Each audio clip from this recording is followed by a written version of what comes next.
Shanghai is a city steeped in history. Almost every street, lane, and bylane has stories to tell, stories that have evolved from the city's rich history, culture, art, and revolutionary events, and also from Shanghai's connections with the rest of the world, including India. This is one such story.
At first glance, the address 913 Middle Yan'an Road looks like just another ordinary block of 19th century red brick, stone-gated shikumen houses. But a casual stroll through the neighborhood can unearth a trove of literary treasure.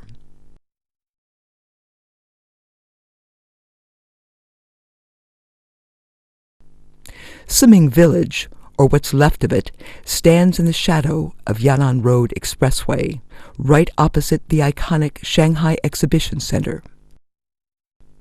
A commemorative inscription at the entrance says this: Rabindranath Tagore, 1861-1941, Indian poet, literature. The revered Indian poet's name is among a host of names of literary and historical personalities, mostly Chinese, that are inscribed on the wall.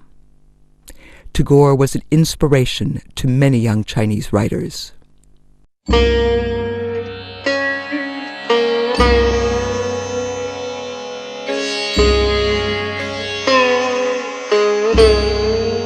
It turns out that during 2 of Tagore's 3 trips to China, he had stayed in this very neighborhood as a guest of young New Wave Chinese poet Xu Jimo and his talented wife Lu Xiaoman. The exact address was number 923, a traditional stone-gated shikumen house on what was then known as Fuxi Road. Unfortunately, that piece of history is no more. It fell to the wrecker's ball to make way for progress and the elevated highway.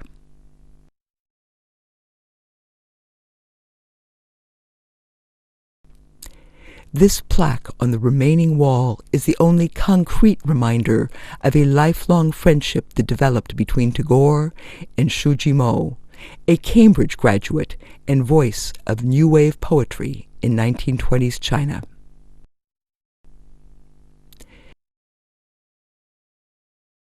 New Wave poetry was part of the new culture movement. It was colloquial, personal, and often romantic and passionate. There had been no colloquial poetry before, only poems of traditional and classical formalism and reserve. New Wave poetry, however, spoke from the heart.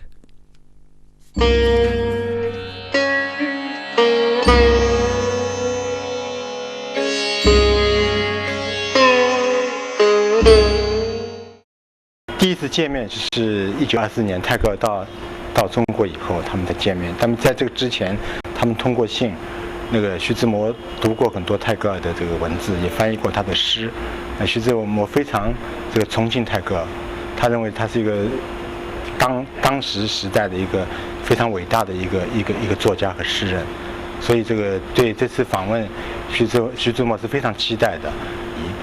24年是泰戈尔第一次到中国来，那个徐志摩等于是全程陪同。这一次这个1个多月45天吧，这个泰戈尔在中国旅行，他们结成了很深厚的友谊。Tagore first touched the shores of Shanghai on April 12, 1924.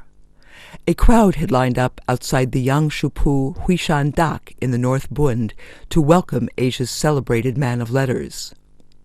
Tagore had won the Nobel Prize for Literature in 1913. As the tall, gaunt man with full white hair and a flowing beard descended the gangplank, Xu Jimo was there to greet his hero. Xu had set up the Crescent Moon Society in Shanghai, based on Tagore's novel of the same name.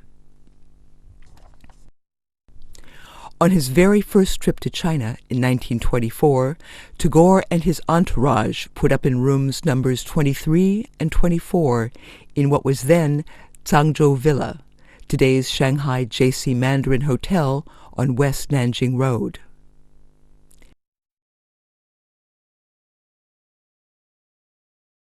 In the next few days, he toured the Hardun Gardens next door, the present-day Shanghai Exhibition Center, and attended a banquet in Jiabei District held by Indians living in Shanghai.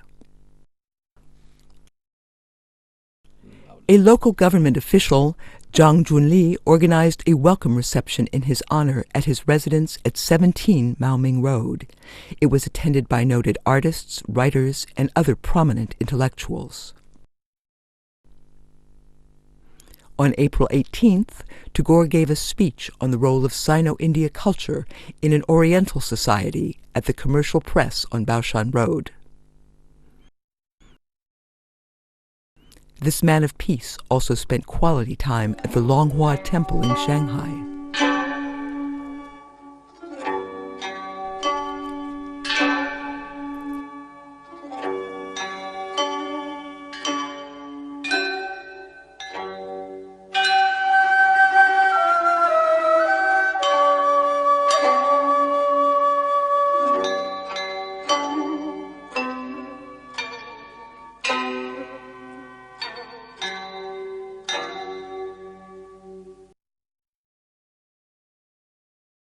In the coming days, Tagore visited and delivered speeches in Hangzhou, Nanjing, Jinan, and Beijing.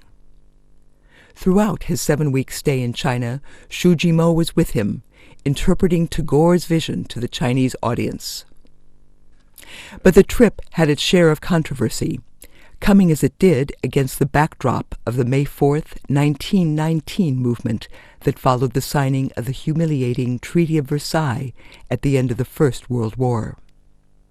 It was a period of intense political and cultural turbulence and discourse in China, and it was only natural that writers, poets, and intellectuals got entangled without necessarily being party to it.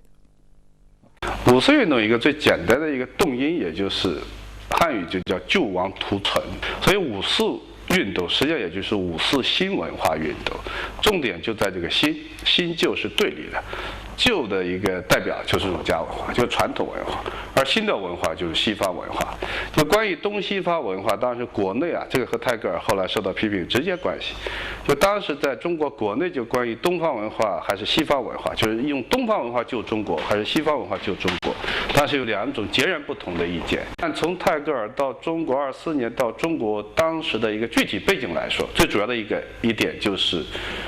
当时叫张君迈和丁文江，也叫我们叫科学与玄学。科学就代表西化的这一批人的观点，玄学就代表守旧派的这种观点。当然，国内实际上打得不亦乐乎啊，大家互相报纸啊，包括上海的《申报》啊、北京的《晨报》，都纷纷就是连篇累牍的发表这些文章，就是文化论争。而泰戈尔呢，是当时请泰戈尔来的是讲学社。就是梁启超主持的一个讲学社。讲学社实际上是研究系，就是玄学派的一个阵地了。他们的报纸叫《晨报》。你看这几个细节：一，讲学社邀请泰戈尔来，而讲学社代表的是中国旧文化、传统文化。另外呢，就是《晨报》就对泰戈尔来华之后报道的特别多。泰戈尔先到上海，一到上海，实际上整个《晨报》就已经开始报道，追踪报道。从泰戈尔一到上海来，一直到泰戈尔包括到日本去，他一直在进行报道。而泰戈尔呢，获得诺贝尔文学奖，而且在英国、在美国、在西方影响很大。所以国内像陈独秀这些人就认为，梁启超打仗失败了，和我们论争失败了，所以呢就请了一个重量级的人物，就泰戈尔，把泰戈尔请来了。实际上泰戈尔根本不了解这种情况，就泰戈尔来是出于一番好意啊，一番好心，我就想来帮助中国。他说我们中印文化是有密切的关系的，佛教对吧？佛教东来，然后在这个过程中，我就想看看中国到底怎么样。他不知不觉就等于怎么说啊？我就按我们的传统的话说，就是倒霉吧，很倒霉。包括他最后离开中国，包括最后再次来到上海，他都不理解我为什么会受到批评。我是个好人啊，我好心好意的来帮助中国，我想告诉你们中国人一种解决你们中国问题的一个方法，哪怕我这种方法是错的，你犯不着就那样批评我，就那么讽刺我，骂我是什么帝国主义的什么间谍，对吗？是什么提倡什么国脚的这样一个封建守旧人物呢？认为我不讲究，不让你们追求科学等等，不让你们中国富强，这全是误解。思想角度来讲没有任何问题，就作为一种哲学思想都有成立的理由。但就是当时中国的现实不允许这样，因为中国的现实当时就是我想需要机关枪，需要大炮，而泰戈尔告诉人们呢，去爱敌人的大炮。所以这种情况之下，就是普通民众，特别是当时的一些有政治派别的这些人都不欢迎泰戈尔。It was Chen Duxiu, the leader of the New Culture movement, who introduced Tagore to China. 4 of Tagore's poems from his anthology, Gitanjali, were published in classical Chinese in Youth magazine on October 15, 1915. Tagore's poetry, fiction, essays, plays, and philosophical works were translated into Chinese and published in the Chinese press. The 5 well-known printing houses of that time published almost 18 versions of his books in 31 editions. It was a task that required some 90 translators.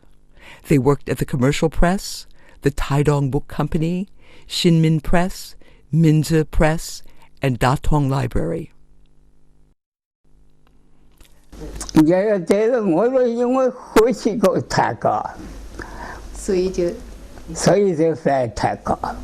这个人呢，既非外国人，是一个我所喜欢的韩国人的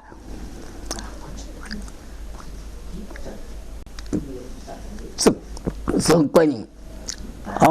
这个辰光很来讲，国人的比例不同啊。因为国人对这个泰戈尔这个理解不同，国人帮我翻译这个物事情需要多少精力，这个也不同啊。到现在去说起来很难讲。我要花很多的力气。我每日天啦，早上起来，每日天早上起来，按照我的这个理解翻译到小。那么我感觉好嘛，我感觉要翻的。我觉得像这个泰戈尔，所以这个呢，所以每日天翻一节，这辰光非常长的，一边翻老开心的，老开心。但是我翻花功夫翻了多少，我已经不记得。我觉得哪来忙我呢？使得我或者想到当初活个来气的，啊，我才欢喜。才欢喜。我自家既然翻了呢，我是作为上海一个文艺出版社的一个对头了。凡是上海的外国作品，现在我才觉得我翻的，我才认为是挺好了。The Chinese media, too, reported extensively on Tagore's China trip in 1924. He gave 15 public lectures and over 30 interviews. His work was published in literary journals like the Eastern Miscellany, China Youth, and the Monthly Novel. Pictures of Tagore and reports about him appeared every day in local newspapers, and his poems and prose were read and quoted everywhere. Most high school students in China could recite several of Tagore's poems in English.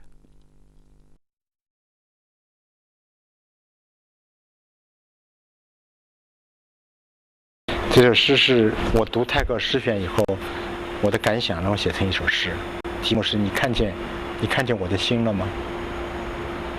因为这是泰戈尔的话，泰戈尔问读者你看见我的心了吗？我作为读者我说我看见你的心了。是的，我听见泰戈尔在问我，用他那神奇而又悠远的声音，你看见我的心了吗？我看见了，你的心像雨天里一只孔雀，张开色彩缤纷的思想羽毛，让在雨中苦恼着的生灵们睁大惊喜的眼睛。你的心像夜空里的一颗星星，闪闪烁烁，执着而又沉静。然而它绝不冷漠，看得久了就能在清凌凌的光芒中体会温情。你的心像开在净土中的素花，不动声色地吐露忧心。你把你心的花瓣洒在世界上，让后来的人们去捡，去由衷叹息。哦，这是哪一位真神留下的脚印？泰戈尔在问我，他在问，用他那苍老而又年轻的声音，你看见我的心了吗？我看见了，你的心是飞鸟，尽情地用翅膀描绘天空。哪里有爱鸟的人群和树林，这飞鸟就会停在那里唱歌，然后又会自由地继续飞行。你的心是月光，无声地铺洒纯真的宁静。这世界越是喧闹，你的月光就越是皎洁纯净。你的心是流水，在崎岖的山地，在平坦的原野，在荒凉的或者繁茂的田园中，缓缓地蜿蜒着你的经营。过去、现在、将来，有很多小草因你的滋润而微笑着泛青。泰戈尔问：你看见我的心了吗？我回答：我看见了。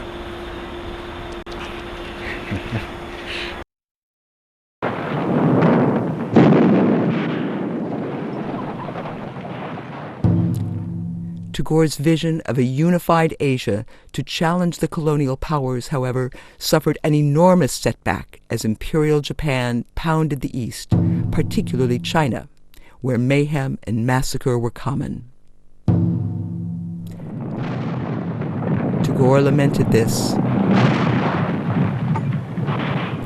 In a letter to Rash Bihari Bose, an Indian revolutionary fighting the British and living in Japan, Tagore wrote this: I did once admire and look up to Japan, and did once fondly hope that in Japan, Asia had at last discovered its challenge to the West, that Japan's new strength would be consecrated in safeguarding the culture of the East against alien interests.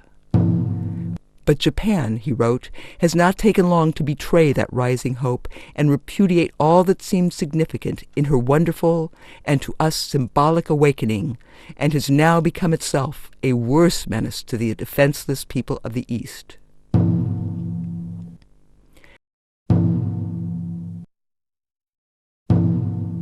There was another exchange of letters with a leading Japanese poet and author, Yone Noguchi, who sought Tagore's support for Japanese objectives in East Asia. The Indian poet was even more forceful and wrote, "It seems to me that it is futile for either of us to try to convince the other, since your faith in the infallible right of Japan to bully other Asiatic nations into line with your government's policy is not shared by me."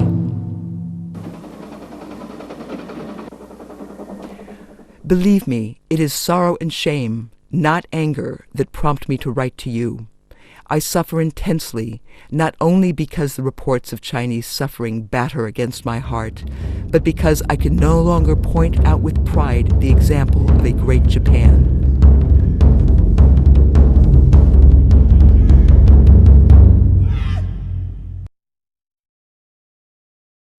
During his stay in Beijing, Tagore addressed students at prestigious Peking University, visited Beihai Park, and paid a visit to the former Emperor Puyi at the Forbidden City.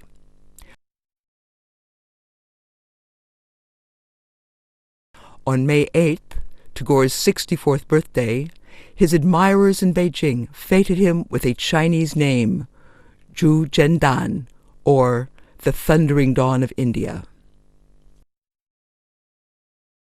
梁启超给他起了一个名字叫朱正丹，朱正丹。但是这个是一个非常这个美好的一个中国的一个名字，是有希望的。 While in Beijing, Tagore also watched a performance of his own play Chitra, with poet Shu Jimo playing the god of love. In the audience and sitting beside Tagore was Mei Lanfang, Peking Opera's best-known artist. Tagore also got a chance to watch Mei Lanfang perform. The Indian poet later scribbled some verses in Bengali on Mei's hand fan.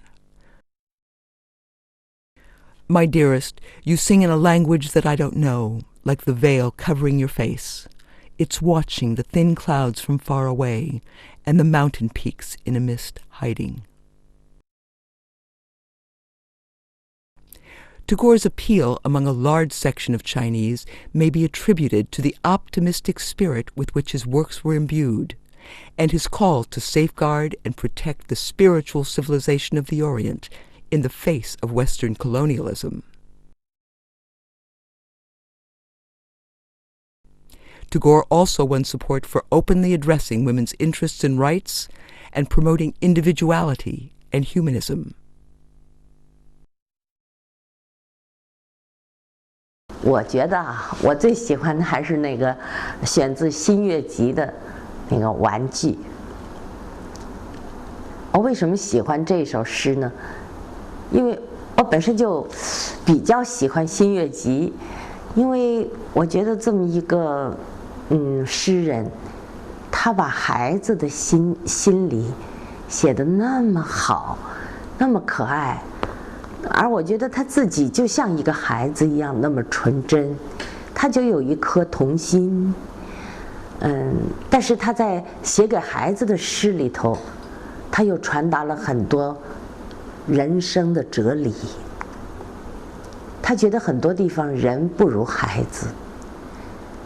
这个孩子他来到这个世界上，他是那么纯洁，但是这个世界上有很多 不好的东西把孩子给扭曲了，他希望孩子能够回到他最纯真的那样一个灵魂里面，来保持着他的最纯真的灵魂。这一点我很感动。而在这首诗里头，《玩具》这首诗里头，我觉得他也很清楚地表达了这一点。他觉着大人还不如孩子。 孩子教会了我们很多。我现在把它念一遍。玩具，孩子，你多么快乐！整个早晨坐在尘土里，玩着一根折断的小树枝。我微笑着。 看你玩着那折断的小树枝，我忙于算账，1小时又1小时地把数字加起来。也许你在看我，想到这种游戏多没劲呢，把你一早晨的好时光都浪费掉了。孩子，聚精会神地玩树枝和泥饼的方法，我早已忘记。我搜求昂贵的玩具，搜集金块和银块。你不论找到什么，都可以创造出快乐的游戏。我却在永远得不到的东西上浪费我的时间和精力。我挣扎着，驾驶脆弱的独木舟，想渡过欲望之海，却忘记了我也在做着游戏。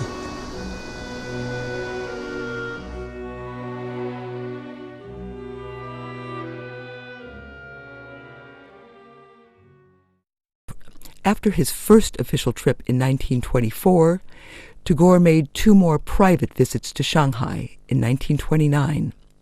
On both occasions, he stayed at Shu Jimo's place in Siming Village. While that particular house no longer exists, some of Tagore's verses have been inscribed in the neighborhood community's walls in beautiful Chinese calligraphy.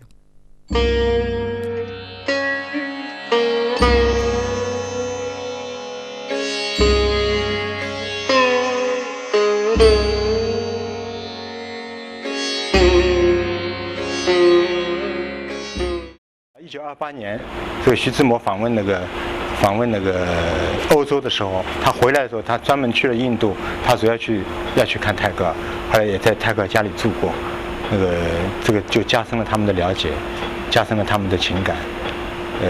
他邀请泰戈尔再到中国来，泰戈尔也答应了。就第2年，1929年的春天，泰戈尔去美国和印度讲学，他先到中国，他就对那个徐志摩讲，这次你们不要接待我，不要住宾馆，我就住在你家里，就像家人一样，我们亲密密的讲话，像家人一样说话。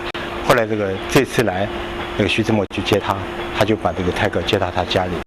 这次泰戈尔就第一次住了3天，他们这个谈得非常深，这个感情也非常深。那个泰戈尔给那个徐志摩起了一个印度的名字叫索斯玛。那么这个徐志摩叫泰戈尔呢是叫罗宾爹爹，他们有点像情同父子，因为这个泰戈尔比徐志摩大概大27岁吧，其实是他的前辈，所以有一种父子的感情。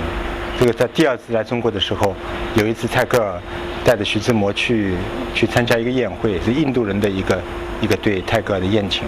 这个泰戈尔就开玩笑说：“我带着我的儿子和媳妇来了。”这个徐志摩带着他的夫人一起去的。他回来又来了又来到上海，这是泰戈尔和岳大夫一起去接他的，还是住在那个徐志摩家里面。后来走的时候，我看了陆小曼写的一篇回忆文章，他们去送泰戈尔，泰戈尔上了船以后，站在船舷上向那个徐志摩挥手，眼里含着泪水，徐志摩也强忍着泪水跟他挥手，这个非常非常感人的一幕。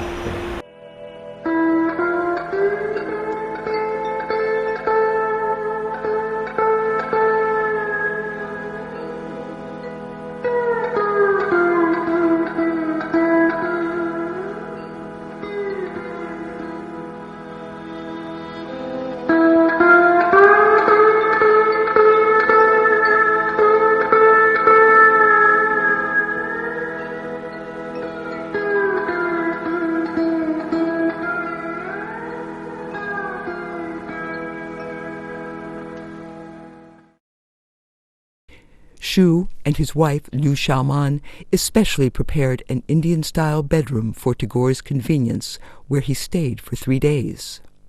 Later, Liu Xiaoman, who was going through a difficult phase in her marriage with Shu, wrote a piece called Tagore in My House, in which she wrote, "Though he didn't stay for long, our love was enhanced because of him.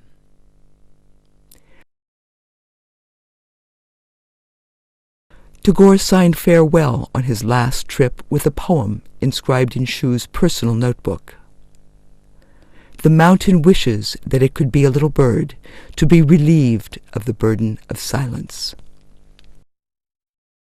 Tagore's visits to China helped renew the historical ties between the two Asian countries, which began during the reign of Indian Emperor Ashoka, who lived between 266 and 232 BC, when Buddhism made its way into the Middle Kingdom.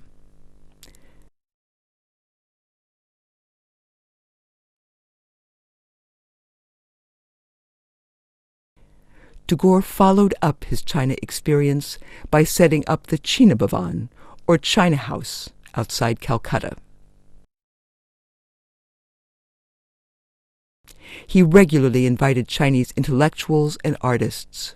Among them was the well-known Chinese painter Xu Beihong, who spent a year in India.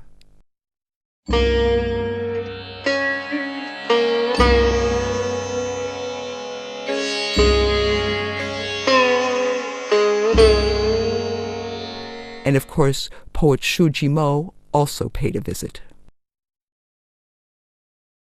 At the opening of China House, Tagore repeated what he had told his friends in China. He said, "One of the aims is that India will greet at heart the rest of the world. Come, let us join together, despite our differences. For differences can never be erased, and life would become poorer without them. Let the whole of mankind retain its individuality and then unite in a dedication that is not dead, but in a harmony that is lively and vigorous."